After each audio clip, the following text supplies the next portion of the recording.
Oswaldinho Santos. Olá, eu sou Oswaldinho Santos. E eu sou Sofia Aguilar. E esse é o nosso bate-papo semanal para falar de variedades, coisas sobre filosofia, ciência, tecnologia, cultura pop, o mundo dos nerds e muito mais.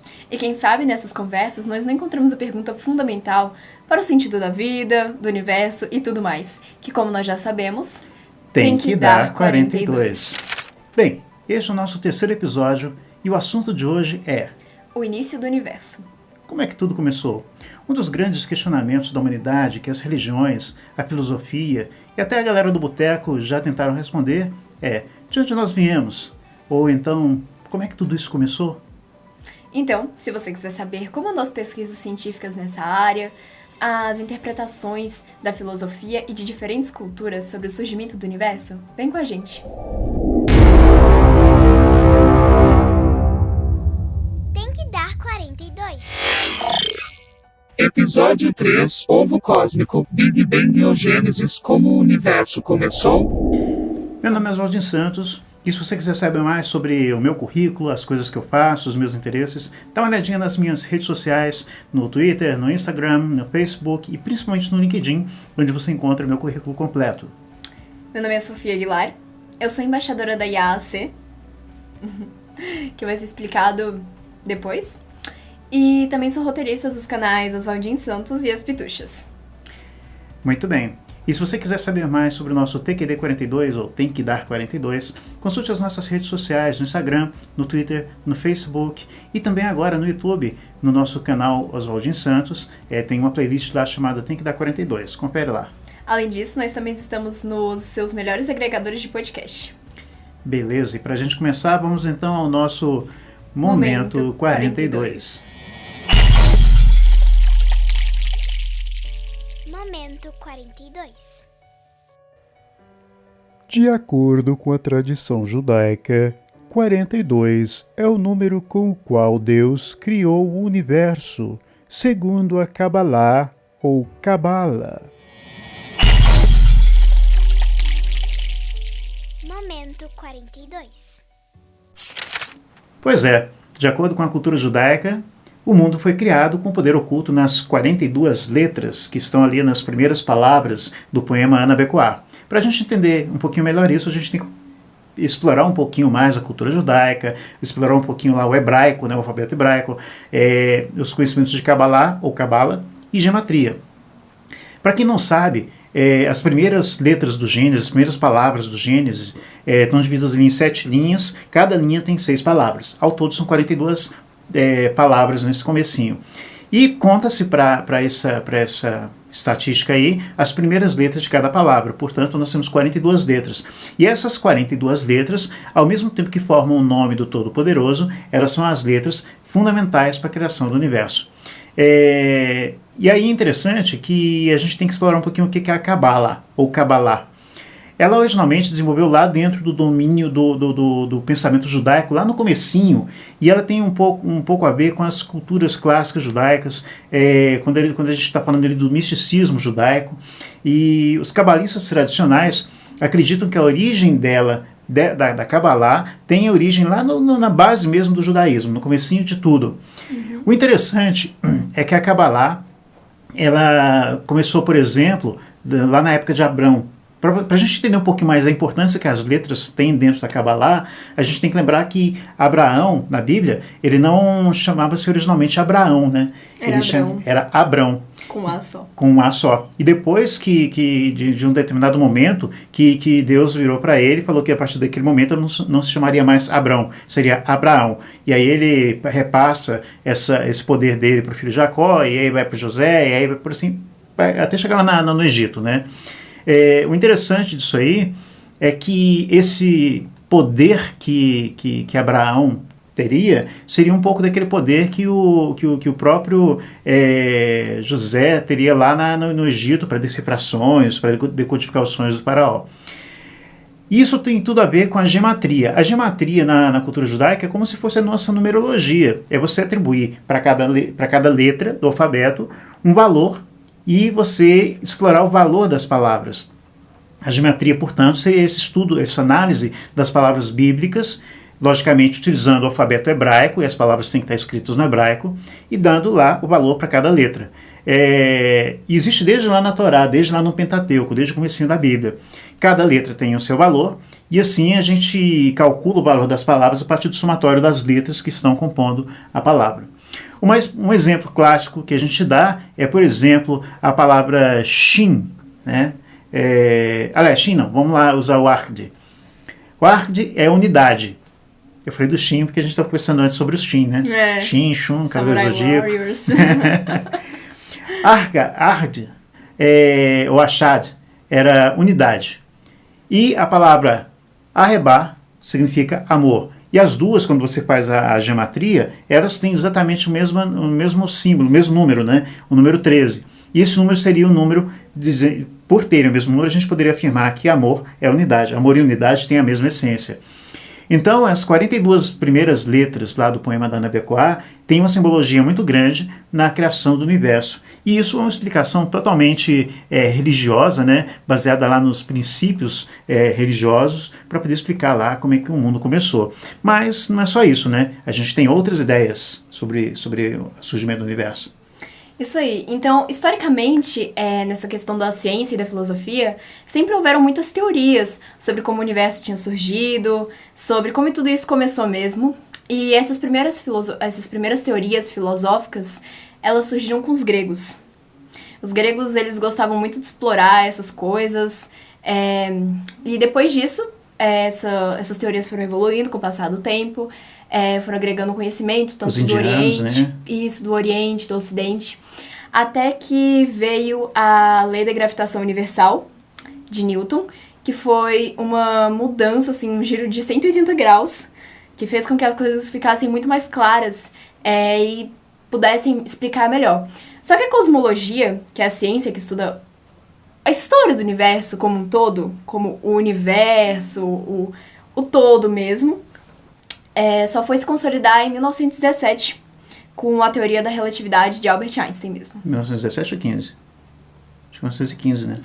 15, desculpa. 1915, exatamente. 1917 foi 10 anos depois da Primeira Guerra Mundial. Isso. Não, legal. Bem, na verdade a gente tem a questão dos etnólogos, a etnologia, a antropologia, estão sempre estudando muitos desses mitos aí, né, e que desenvolveram diferentes moldes, diferentes modelos para poder explicar o universo ao longo dos tempos. E aí cada mito acaba explorando lá uma ideia diferente. Vamos dar, por exemplo, tem a ideia lá de que o mundo nasceu de um ovo cósmico. O universo que nasceu de um ovo cósmico. Isso aparece, por exemplo, na Finlândia, com o poema Kalevala, é um poema finlandês que explora essa ideia do ovo cósmico, mas também, vamos lá, da Finlândia para a China, na história do Panko, outra história que também explora a ideia do ovo cósmico. Aí ali perto, ali na Índia, tem a história do Brahmanda Purana, que também é a ideia do ovo cósmico. A gente também tem outras histórias em que o universo teria sido emanado ou produzido por uma entidade ali emanando, produzindo algo por conta própria. Um exemplo é o Adi-Buda no budismo tibetano. A gente também tem história na Grécia de Gaia, né, a Mãe Terra. Sim, tem uma muito interessante que é do Egito, que os egípcios acreditavam que o universo surgiu do nada. Eles tinham um deus que representava o nada e o nada criou o tudo, que era o universo. É a história do Atum no Antigo Egito. A gente tem a história entre os astecas também, uma deusa asteca que também teria feito essa criação do universo, e a mais conhecida para nós, a mais comum para nós, que é a narrativa judaico-cristã da criação lá que a gente está acostumado a ver no Gênesis, na Bíblia, né? E quando o Deus abraâmico lá criou o universo, lá criou 6 dias, descansou no 7º dia. Essa é a criação mais comum, essa é a versão mais comum que nós temos contato. Mas também tem outros tipos de histórias. Por exemplo, tem histórias em que o universo é criado a partir de uma entidade masculina e feminina se juntando para poder criar o universo. Como, por exemplo, no mito dos Maoris, você tem a figura de Hang e Papa, e os dois juntos criaram o universo. Em outros tipos de mitos, por exemplo, o universo é criado a partir de outros materiais pré-existentes. Por mais assim, estranho que possa parecer, né? O universo começou, já tinha material. Mas, na verdade, existem esses mitos aí. Um exemplo, por exemplo, é da epopeia babilônica lá do Enuma Elish, que eu gosto muito de explorar a cultura babilônica, mas na verdade ela não é nem babilônica. A epopeia é do Enuma-Elish babilônica, mas ela vem ali consolidando conhecimentos dos sumérios, dos acádios. Então, o universo teria sido criado a partir do cadáver de um deus morto, que seria Tiamat. Então, essa é uma história que eu gosto muito de estudar. Ou então, por exemplo, na mitologia lá da região nórdica, né, a mitologia do gigante Ymir, que é a partir do corpo dele que teria sido criado o universo. Ou então a partir de materiais caóticos, como acontece na mitologia japonesa, lá com Izanagi e Izanami. Então, posso fazer uma pergunta? Pode. Essa questão do Tiamat é porque assim, muitas vezes a gente vê Tiamat representado como um dragão. O deus era um dragão mesmo? Então, quando você estuda os escritos dos sumérios em que Tiamat aparece, não tinha essa representação no formato de um dragão. Acontece muito sincretismo religioso nessas culturas. O sincretismo religioso está sempre acontecendo. Nas nossas religiões atuais, por exemplo, no catolicismo brasileiro, houve um sincretismo muito religioso muito grande com as culturas de origem africana. Então a gente tem variantes aqui que não aparecem em outro lugar do mundo. E lá também, Tiamat surgiu originalmente sem essa figura do dragão. Inclusive, há uma versão que eu acho bastante interessante do Zecharia Sitchin, que é uma interpretação que ele faz dos escritos sumérios, em que Tiamat seria, na verdade, um planeta errante dentro do sistema solar, que teria atingido o que seria o protótipo, a prototerra, né, a Terra Antiga. E a partir desse choque aí, é que teria se formado a Lua. A Lua seria, na verdade, um remanescente desse planeta que realmente surgiu. Aconteceu isso mesmo. E arrancou um pedaço do Pacífico ali, né? O geóide lá, ele tem um buraco na região do Pacífico. E o resultado disso aí seria a origem da Terra, até porque esse planeta ele teria trago lá os compostos orgânicos que teriam dado origem à vida na Terra, por isso a história seria essa. E isso é uma explicação proto-científica em cima dos escritos sumérios. Acho bastante interessante conhecer essas versões. Mas vamos sair um pouquinho dessa história, desses fundamentos religiosos, desses mitos religiosos de criação do universo, vamos falar um pouquinho de filosofia, né, Sofia? Isso aí. Né? Filosofia, né, Sofia? Pois é, como eu já tinha falado anteriormente, os gregos, principalmente os pré-socráticos, eles foram os primeiros a explorar essa ideia porque eles tinham percebido que as aparências podem ser enganadoras. E tanto essa questão do surgimento da filosofia, do pensamento racional, fez eles questionarem muito a origem. Então, o primeiro a fazer isso foi o Tales de Mileto, que é muito famoso, que ele propôs que o universo tinha sido feito a partir da água, do elemento da água. Aí, o aluno dele, o Anaximandro, propôs que tinha, na verdade, um áperon, que seria meio que um éter, uma substância cósmica que tinha criado tudo. Anaxímenes... Seria a matéria escura, quem sabe? Talvez. Ele propôs que o material tinha forças atrativas e repulsivas, né? Como a gente já constatou hoje em dia, com essa questão da lei da gravitação de Newton, força forte, força fraca. Só que na época eles ainda não sabiam disso, então eles estavam muito à frente do tempo deles. Anaxágoras, ele propôs o princípio do nous. Nous, N-O-U-S. N-O-S, parece uma palavra francesa, uma coisa assim, né? E esse princípio do nous seria de que existia, na verdade, uma grande consciência por trás de tudo. Uma mente pensante, racional, talvez, que estivesse gerindo tudo. É uma visão de Deus, certo? Seria a força superior. Isso. E o Heráclito propôs que o fogo, ele tinha sido o elemento, diferente do Tales de Mileto, ele propôs que era o fogo, que era o elemento primordial para o surgimento do universo. Então o Empédocles pegou e falou, poxa, eu vou juntar todas essas teorias, do Tales, do Heráclito, e aí ele propôs... Isso. Ele propôs que o universo tinha sido feito dos 4 elementos. Terra, água, ar e fogo. E aí o seu modelo dos 4 elementos se tornou muito famoso na época. Inclusive é o que a gente conhece hoje. E engraçado que, assim como Pitágoras, Platão também acreditavam que as coisas eram compostas de números. Será que ele tinha lido lá alguma coisa sobre geometria, sobre Cabala? Alguma cabala, uma coisa assim? E aí ele colocava lá uma associação entre os números e os elementos do Empédocles, né, tomando a forma lá dos sólidos platônicos. Aí depois a gente teve alguns outros filósofos, como Demócrito e outros filósofos que vieram depois dele, principalmente Leucipo, que propuseram que o universo seria formado por átomos indivisíveis, que teria coisinhas muito pequenininhas, que seriam os átomos, né, que se moviam através ali dos vazios, que seria o vácuo. Só que Aristóteles, por exemplo, não acreditava que isso fosse possível. Afinal de contas, ele imaginava que o vácuo também oferecesse alguma resistência ao movimento. Ele não tinha essa percepção. Assim, ele imaginava que o ar sempre preenchia o vazio. Não existiria o vácuo, porque o ar sempre preencheria o vazio. E aí tinha uma confusão nessa teoria dele que inviabilizava. Mas depois disso, da Grécia, a coisa se desenvolveu um pouco mais na Índia, né? A filosofia indiana acabou achando soluções para isso. Um filósofo indiano chamado Kanada, ele foi o fundador da eu não sei falar o nome disso. Vaisheshika. Ele propôs a primeira teoria de atomismo. Ele começou a explorar essa teoria do atomismo. E ele também ele teorizou que o calor e a luz seriam as propriedades da mesma substância. E eu não sei por que isso me faz lembrar daquela equação de Einstein é igual a mc². Sempre, porque sempre que a gente associa que as duas coisas têm a mesma essência, é inevitável, é impossível a gente não lembrar de que é igual a MC2. Exatamente, mesma essência. Então, no século V, o Dignaga, certo? Certo. Um filósofo budista, né? Isso, budista. Ele propôs que os átomos tinham um tamanho pontual, sem duração, e eles eram feitos de energia substancial. O que é isso? Eles não tinham matéria mesmo. Era, na verdade, um flash de energia que estava acontecendo ali e criando a nossa realidade. Perfeito. Aí depois, vem algum tempo depois, a noção, porque até então a gente está falando só da criação do espaço do universo, né? Isso. Mas ninguém até então tinha questionado a questão do tempo. A noção de que o tempo era finito, tinha início, meio e fim, o tempo começava em algum momento e terminava depois, foi uma derivação quase que natural das três principais religiões abraâmicas, né? O judaísmo, o cristianismo e o islamismo. Isso tudo começou lá com um filósofo cristão, o João Filopono, que ele apresentou os argumentos, em termos de filosofia, contra aquela antiga noção que os gregos tinham de que o universo sempre existiu e que sempre existia, que não tinha início nem tinha fim, que o tempo era infinito.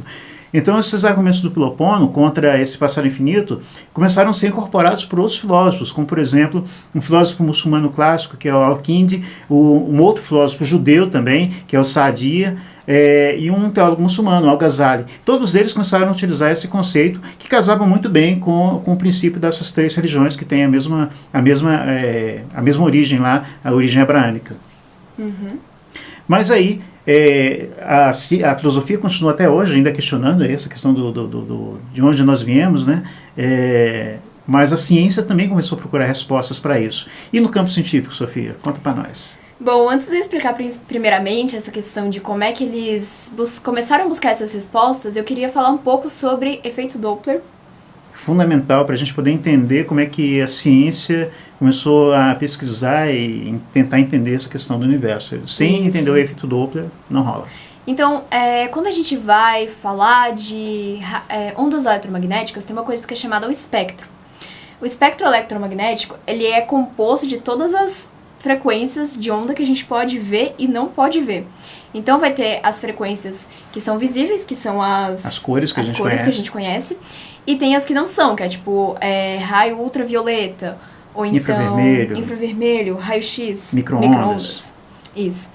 E aí, quando a gente vai analisar o universo, a gente pode usar essas duas, a gente pode usar as que são visíveis e as que não são visíveis. Aí entra uma coisa do magnitude bolométrica, mas não vou falar disso hoje. E quando os cientistas eles vão analisar galáxias, principalmente, eles pegam a foto. Eles observam a frequência de luz visível, as cores da galáxia. Porque as cores dizem muito.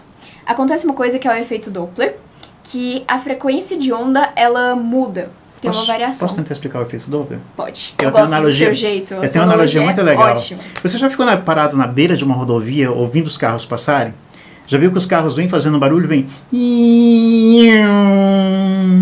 Isso. Eles vêm com um barulho de motor e depois que ele passa por você, parece que o barulho do motor muda. Por que isso acontece? Quando o carro está vindo para você, vamos fazer a seguinte comparação. Vamos imaginar que tem um caminhão vindo na sua direção, e em cima do caminhão tem um canhão. O caminhão é um caminhão daqueles de corrida, ele está a 200 km por hora. E aí ele dispara uma bala de canhão a 200 km por hora na sua direção. O que acontece é que, na verdade, a velocidade da bala de canhão em relação a você vai ser de 400 km por hora, porque é 200 da velocidade do caminhão, ela já vinha. Ela saiu do caminhão a 200 km por hora, então ela ganhou mais 200, então ela está a 400 km por hora. Né? Beleza, o caminhão passa por você e aí ele dispara outra bala de canhão. O que acontece nesse caso é que o caminhão está a 200 km por hora para lá, mas ele dispara a bala a 200 km por hora para cá. A bala vai simplesmente cair no chão. Em relação a você, a bala vai simplesmente cair no chão, porque uma velocidade vai anular a outra. É mais ou menos isso que acontece com a luz e com o som, quando você tem um objeto que se aproxima de você e um objeto que se afasta de você. Quando ele está se aproximando de você, a velocidade da emissão daquela onda ou daquele som, ela se soma com a velocidade do objeto que está emitindo o som. E aí chega para você com muito mais frequência. E a gente sabe que cor é frequência, raios é frequência, raio-x, raios gama, micro-ondas, tudo isso tem frequência, porque são ondas. A onda tem aquela constância. Se ela vem muito rápido, ela vai passar muito mais rápido, muitas mais ondas por você num período de tempo. Depois que ela passa por você, é o contrário. Ela a velocidade do objeto vai diminuir da velocidade dela e ela vai chegar para você com muito menos frequência. Como a frequência interfere aí na sua percepção do som e da luz, é por isso que a gente, quando está na beira da rodovia, escuta o caminhão vindo, ou o carro de corrida vindo. Percebeu como é que o som mudou? Então é mais ou menos isso o efeito Doppler. Agora pode continuar sua explicação, depois que eu atrapalhei. Não, tá ajudando só. E aí, é porque é um conceito muito difícil de explicar, sabe? É complicado. É legal quando você faz uma experiência. De repente, mais pra frente, a gente traz uma experiência na prática disso no canal. Ia ser interessante. Tinha um astrônomo que ele chamava Vesto e ele gostava de ficar analisando as galáxias. Era o trabalho dele. E aí, ele pegou e mirou na galáxia de Andrômeda e foi dar uma olhada nas linhas espectrais. E aí ele viu que essas linhas espectrais, elas estavam deslocadas pro azul. Isso significa, quando está deslocado para o azul, a gente tem uma coisa que a gente chama na astrofísica de blue shift, que significa que o objeto está se aproximando da gente. E quando é vermelho, a gente chama de red shift, que significa que ele está se afastando da gente. E aí ele analisou e percebeu que Andrômeda estava se aproximando. Só que ele não parou por aí. Ele analisou mais de 40 galáxias, e aí ele percebeu que as outras galáxias, diferente de Andrômeda, não estavam exibindo aquele espectro deslocado para o azul, mas para o vermelho, ou seja, elas estavam se afastando. Disso aí, Hubble e Lemaitre, que era padre, eles puderam fazer a teoria deles de que o universo estava em expansão. Porque tem a constante de Hubble que mostra que o que está mais longe se afasta mais rápido e o que está mais perto se afasta mais devagar. E é isso aí. Nesse caso, Andrômeda está se aproximando da gente porque ela está ali no mesmo aglomerado de galáxias, então ela está A gravidade interfere, Isso, elas estão se aproximando porque estão se interferindo, estão se mexendo ali. E aí, de acordo com a teoria do Big Bang, né, o nosso universo lá teria tido cerca de... teve início aí de 13 a 14 bilhões de anos a partir de uma expansão cósmica. O interessante é que a gente leu recentemente, tanto eu como Sofia lemos, um livro interessante chamado A Fórmula de Deus, do autor José Rodrigues dos Santos. É um autor português, um jornalista português, e ele dá umas explicações bastante interessantes. Acho que vale a pena, é uma leitura bastante legal para você entender todos esses conceitos filosóficos, religiosos, científicos por trás. Mas lá tem um conceito interessante dessa questão do tempo, né? Que o tempo ali seria uma variável interessante, em que esses 13, 14 bilhões de anos seriam perfeitamente factíveis dentro de uma visão religiosa ou filosófica.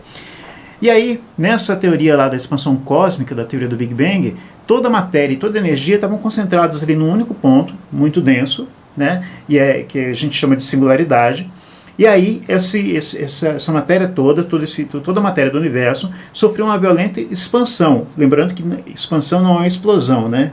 Porque uma explosão, um dos princípios básicos da explosão é que ela tem um centro de onde as coisas se afastam. A expansão não, é que nem você pegar um balão e encher. Não vai ter aquele centro, mas as coisas não estão se distanciando umas das outras. Se afastando, vai estar expandindo. Sim. E aí teve essa expansão aí que deu origem a tudo que a gente conhece hoje como espaço e tempo. É importante lembrar isso, espaço e tempo. Sim. E aí tem a teoria lá do universo oscilante, né, Sofia?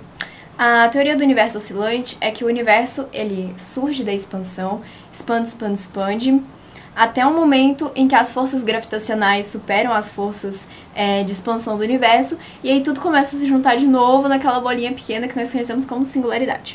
Bolinha, os cientistas tiveram muita dúvida no começo, né? Porque a gente tinha duas possibilidades.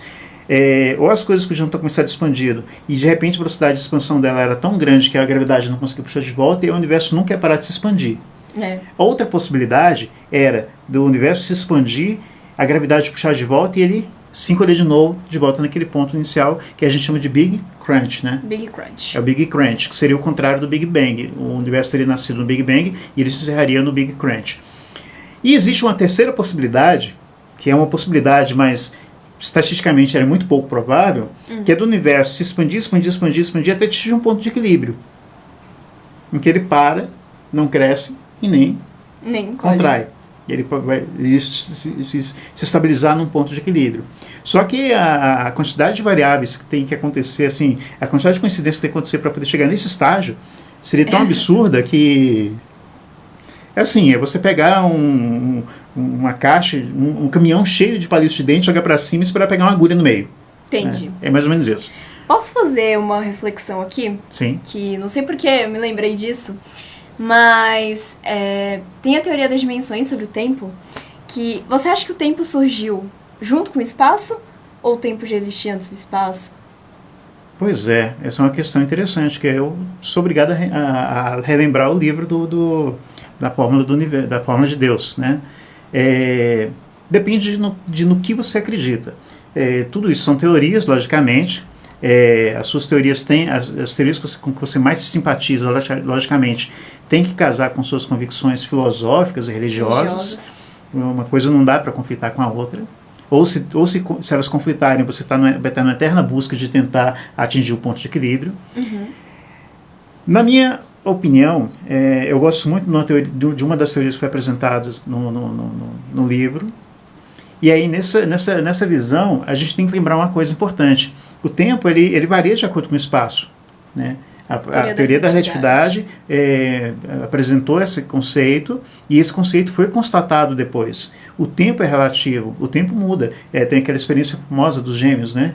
De que, se você pegar um gêmeo e colocar numa nave que viaja à velocidade da luz, vá até uma galáxia vizinha e volte, o gêmeo que estava na Terra vai envelhecer muito mais do que aquele que viajou na velocidade da luz, né?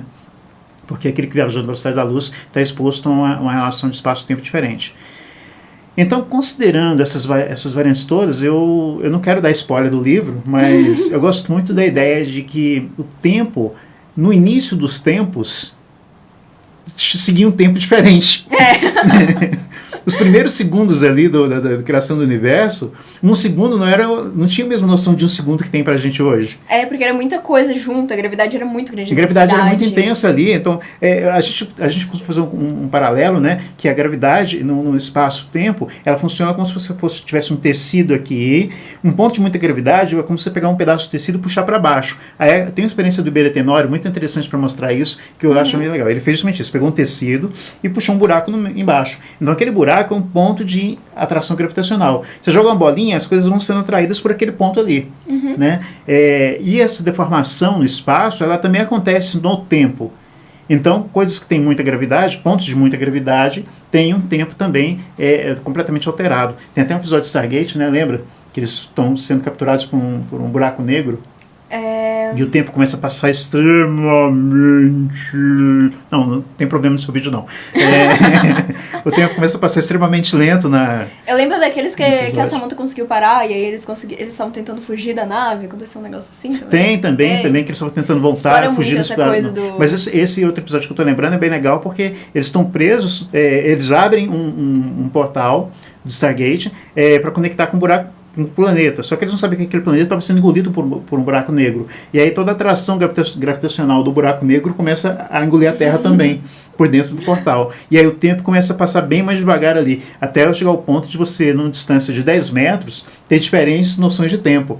Então, isso é só para ilustrar que no início dos tempos, o tempo era diferente. Então, é muito, muito especulativo qualquer coisa que a gente diga hoje. Eu tenho minhas convicções, eu tenho minhas impressões. Eu gosto muito daquele paralelo que o livro faz do tempo na origem dos tempos, com Da Bíblia. com a Bíblia, com Isso. com os 6 dias da criação do universo, que cada dia ali corresponderia a um percentual diferente, a uma quantidade diferente de bilhões de anos. Quando você vai fazendo esse cálculo aí, existe inclusive um estudo científico baseado nisso, que está citado no livro, que você pode consultar, que ele mostra que um dia da Bíblia corresponderia a tantos bilhões de anos dentro desse conceito do Big Bang. E aí as duas ideias se casam no final das contas. Eu acho bastante simpática essa ideia. Interessante. Mas eu quero apresentar aqui uma ideia que fala das dimensões também. Dimensões. Lá vem ela com o Tesseract do Interestelar. A primeira dimensão é um ponto, certo? Certo. A segunda é Unidimensional. uma linha, que são 2 Bidimensional. pontos, bidimensional. A terceira dimensão é nossa, eu confundi tudo aqui. Seria um plano. É um plano, isso.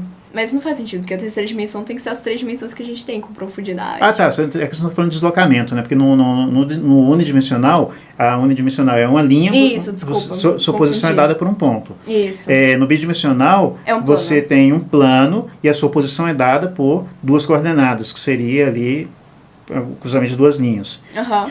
No tridimensional, É um então cubo. você já tem o seu espaço como a gente conhece, a sua posição é dada como se fosse o cruzamento de 3 linhas ou de 2 planos, né? Uhum. Ou de 3 planos. 3 planos. E aí você tem ali um ponto determinado com Isso 3 aí. coordenadas. E aí tem essa teoria de que a gente já viu que uma dimensão é como se fosse a duplicação, seriam como se fosse várias da dimensão anterior, sabe? Porque um plano são várias linhas. Um cubo são vários planos, certo? Uhum. Então não seria a quarta dimensão um conjunto do tridimensional? Um conjunto de cubos, digamos assim. Isso! Na verdade não os cubos, mas momentos diferentes do mesmo... Se você entender que a quarta dimensão é o tempo, Isso, é aí que Sim. eu tô querendo chegar. a questão é que nada pode afirmar que a quarta dimensão seja o tempo. A gente tem, como seres tridimensionais e temporais, a gente tem essa percepção de que a quarta dimensão seria o tempo, mas não necessariamente ela seria o tempo. Pode ser que exista uma quarta dimensão espacial que a gente não consiga enxergar e o tempo seja a quinta. Essa é uma possibilidade. Sim. Aí eu falaria que a quinta são todas as possíveis combinações de linhas de tempo diferentes, no multiverso. Esses são conceitos extremamente complexos que, até quando a gente avança na matemática para poder lidar com essas multidimensões, a coisa fica tão abstrata que foge totalmente ao conceito da maioria dos mortais. E a gente não vai apurrinhar vocês com essas Não, ideias nesse episódio. viajantes, né? Uma coisa interessante é como é que você acha, Sofia, que o universo anterior era? Essa pergunta você ia fazer para mim, mas eu não participei. Bom, eu vou ser sincera, acho que nos próximos episódios eu vou explicar que eu não sou muito fã dessa teoria do universo oscilante, porque eu não consigo ver uma razão do universo, depois dele expandir, ele juntar tudo de novo, entendeu? Pois é, e a gente já conversou sobre isso aqui em casa, né? E eu um discordo um conceito- pouco. Eu gosto muito dessa ideia, até pela teoria que foi levantada no livro A Fórmula Sim, de Deus, que eu já sim. conhecia e que eu acho bastante interessante, que existe uma possibilidade por trás disso. A possibilidade sempre vai estar aí, mas tem questão do provável e do possível, sabe? Isso, e do que você Acredita. acredita. E, bom, ao meu ver, eu realmente não tenho uma opinião formada sobre isso, mas... Tem até uma outra questão mais fundamental que isso, né? A gente nem sabe se esse é o único universo. Pois é, eu acredito A no gente teoria tem dos o conceito dos multiversos. multiversos. Quando você usa o teoria dos multiversos, você não pode nem afirmar que essa bolinha Às de vezes o gude que a gente nosso- vive é a única. Às vezes o nosso universo é uma ramificação de uma linha temporal que tá acontecendo em outro universo, entendeu? Essa é uma possibilidade. Alguém fez uma decisão lá e interferiu tudo aqui. Essa é uma possibilidade. Se a outra teoria dos multiversos mesmo, de que você tem universos diferentes acontecendo em diferentes lugares, é como se o nosso universo fosse uma bolinha de gude dentro de uma caixinha cheia de bolinhas de gude, Isso. né? E aí todo esse conceito aí do universo em expansão, então, se existe outro antes do nosso, de repente o nosso é o único, apareceu, sumir, acabou. Assim, e todas essas variações aí são especulações científicas, religiosas e filosóficas, sobre as quais a gente não tem certeza nenhuma. A gente só não sabe se o especula. universo é tudo que existe. Exatamente, a gente só Esse é o principal especula, problema. enquanto que a ciência estuda buscando respostas para isso aí. Isso aí. Muito bem, uma curiosidade no episódio de hoje que eu queria trazer é uma música que eu descobri fazendo a pesquisa por esse roteiro. Eu descobri uma música de uma banda chamada Kabbalah, Olha, E a música coincidência. chama-se Hawking 42. Deixa eu tentar achar aqui rapidamente. A banda chama-se Hawking 42. Hawking em homenagem a quem? Stephen Hawking, talvez? Stephen Hawking, talvez. A música, a letra é mais ou menos assim, ó. Preparem seus motores, aquela nave vai passar. Desliguem aparelhos para ninguém nos detectar. Na velocidade da dobra, Star Trek. Nas ondas gravitacionais, o espaço é muito pequeno para quem pega carona. Afivelem seus cintos, apontem para o ar, não esqueçam as suas toalhas, mochileiro. Aquela nave vai passar na velocidade da dobra, nas ondas gravitacionais, o espaço é muito pequeno para quem pega carona. Na velocidade, nas ondas graves, o espaço é muito para quem pega. Eu não gostei muito da música em si, porque o estilo musical deles não é muito minha praia, mas eu achei bem legal a combinação do nome da banda, Cabala, do nome da música, Hawkins 42, 42. e da letra, ter tantas citações aí, né? Ter tantas, O Guia do Mochileiro. tantos easter eggs aí envolvidos, né? Mas, assim, retomando um pouquinho o que a gente falou no começo, você se apresentou hoje como estudante e embaixador oficial da IAC, ou Exatamente. IAC. Isso aí. Fala rapidamente pra gente o que é isso. A IAC, ou IAC, ela é uma competição internacional de astronomia e astrofísica. E eu consegui, eu participei do application e consegui a vaga, a honra de me tornar embaixadora mesmo. Uma das 157 dos 157 embaixadores no mundo. Isso, muita honra. E eu queria deixar um convite para vocês participarem. Que tal? A galera que tá na escola, né? Não só a galera que tá na escola. Opa! Universitários também podem participar. Tem 2 categorias diferentes, uma para alunos do ensino médio e uma para universitários. Olha que legal. Vou fazer uma proposta aqui. Aliás, essa proposta vai com um monte de combinados aqui. Primeiro explicar que a gente teve um pouquinho ausente aí, porque a Sofia estava envolvida aí com o processo seletivo da Olimpíada Brasileira de Astronomia. Estávamos escolhendo aí o pessoal que vai para participar das Olimpíadas Internacionais. Isso. E a Sofia estava envolvida. A gente sabia que ela não ia muito longe, porque ela estava competindo ali com a galera do ensino médio, 2º, 3º ano, e ela acabou de sair do 9º ano do ensino fundamental. Mas assim, ela foi muito além do que a gente esperava, tá? De parabéns. Obrigada. E já está estudando para as Olimpíadas desse ano, não só de astronomia, tem várias. Mas vou fazer uma proposta. A primeira proposta é que a gente vai fazer o próximo episódio, só para você explicar esse lance aí da IAC, das Olimpíadas, dessas questões de Boa ideia. matemática, canguru, astronomia, astrofísica. Combinado? Combinado. Que aí a gente traz essas informações para quem estiver interessado. Isso aí. A outra é que, como a gente ficou ausente esse tempo, porque ela estava envolvida com essas coisas, estava super aperreada, e eu não queria onerar ela, mas também não queria fazer os episódios sozinho, porque ela tem interesse muito grande em participar, eu acabei dando um tempo. A gente fez os 2 episódios piloto e a gente deu um tempinho. A partir de hoje, domingo, o nosso Tem Que Der 42 se torna um programa dominical. Todo domingo a gente solta um episódio. E até que a gente consiga restabelecer o cronograma original, que é de um episódio por semana, tendo iniciado lá em janeiro, a gente vai soltar alguns episódios no meio da semana, até a gente recuperar aí o tempo perdido, Isso aí. o cronograma atrasado. Combinado? Combinado. Beleza, então. Então, pessoal, esse foi o nosso bate-papo semanal para falar de variedades, de coisas sobre filosofia, sobre a ciência, a tecnologia, a cultura pop, o mundo dos nerds e muito mais. E quem sabe nessas conversas nós não encontramos a pergunta fundamental para o sentido da vida, do universo e tudo mais. Que, como nós já sabemos, Tem que dar 42. Bem, pessoal, se você quiser conhecer um pouco mais do nosso trabalho, olha aí as nossas redes sociais, no Instagram, no Twitter, no Facebook e também no canal do YouTube, canal Oswaldinho Santos. Tem uma playlist lá chamada Tem Que Dar 42. E aproveite também, procure a gente nos seus melhores agregadores de podcast, procure o de sua preferência e provavelmente você deve encontrar a gente lá também. Então curte, comente, ative o sininho, as notificações e compartilhe com quem você gosta e com quem você não gosta. Afinal de contas, vocês vão ter que ouvir essas 2 taquaras rachadas aqui também, tá? Então, pessoal, até o próximo episódio de Tem que dar 42.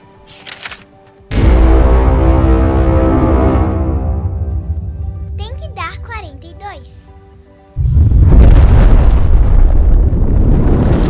Uma produção Oswaldinho Santos.